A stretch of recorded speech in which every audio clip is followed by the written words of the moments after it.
அரசியல் கேள்வி கேட்க வேண்டாம், நான் ஆல்ரெடி சொல்லியிருக்கேன். Okay, thank you.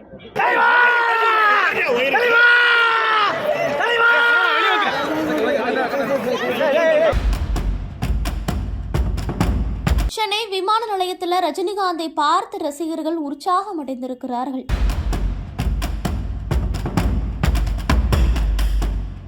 வேட்டையின் படத்திற்கு பிறகு ரஜினிகாந்த் தற்போது லோகேஷ் கனகராஜ் இயக்கத்தில் கூலி படத்தில் நடித்து வருகிறார். அவரோடு சேர்ந்து நாகார்ஜுனா, ஸ்ருதிஹாசன் உள்ளிட்டோர் நடித்து வருகிறார்கள். இந்த படத்தினுடைய அடுத்த கட்ட படப்பிடிப்பு தாய்லாந்தில் நடக்க இருக்கிறது. இதன் காரணமாகத்தான் நடிகர் ரஜினிகாந்த் இன்று சென்னையிலிருந்து தாய்லாந்து புறப்பட்டு சென்றிருக்கிறார். சென்னை விமான நிலையத்தில் ரஜினிகாந்திடம் கேள்விகள் கேட்கப்பட்டது. கூலி படத்தின் படப்பிடிப்பு 70% வரை முடிந்துவிட்டது. அடுத்த கட்ட படப்பிடிப்பு ஜனவரி 13ஆம் தேதி முதல் 25ஆம் தேதி வரை நடக்கிறது என தெரிவித்திருக்கிறார். அப்போது நிருபர்கள் ஒருவர் அரசியல் தொடர்பான கேள்வி ஒன்றை கேட்க முற்பட்டிருக்கிறார். இதனால் உடனே டென்ஷனான ரஜினிகாந்த் அரசியல் பற்றி கேள்வி கேட்க வேண்டாம் என்று நான் ஏற்கனவே சொல்லி இருக்கிறேன் அப்படின்னு சொல்லிவிட்டு ஓகே தேங்க்யூ அப்படின்னு கூறிவிட்டு அங்கிருந்து நகர்ந்து சென்றிருக்கிறார். ரஜினிகாந்த் அங்கிருந்து நகர்ந்து செல்லும் போது அவரினுடைய ரசிகர் ஒருவர் தலைவா தலைவா என்று கத்துகிறார். உடனே ரஜினிகாந்த் திரும்பி பார்த்து சைகையில கத்தக்கூடாது மெதுவா அப்படிங்கறத சொல்லிட்டு அந்த இடத்தை விட்டு நகர்ந்து செல்கிறார்.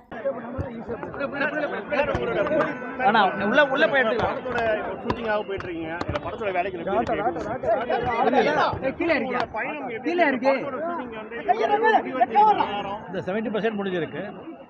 இப்போ வந்து 13ஆம் தேதியிலிருந்து 28ஆம் தேதி வரைக்கும் ஷூட்டிங் இருக்கு.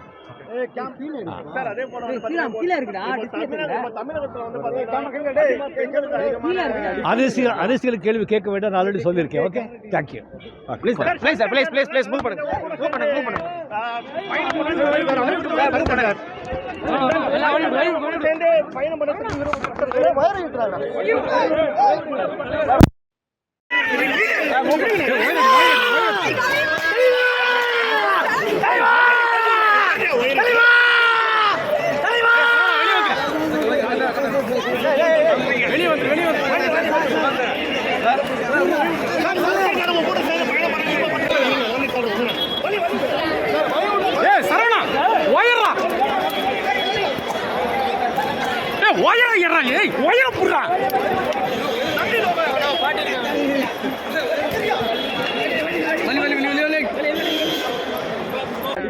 அரசியல் கேள்வி கேட்க வேண்டாம், நான் ஆல்ரெடி சொல்லியிருக்கேன். Okay, thank you.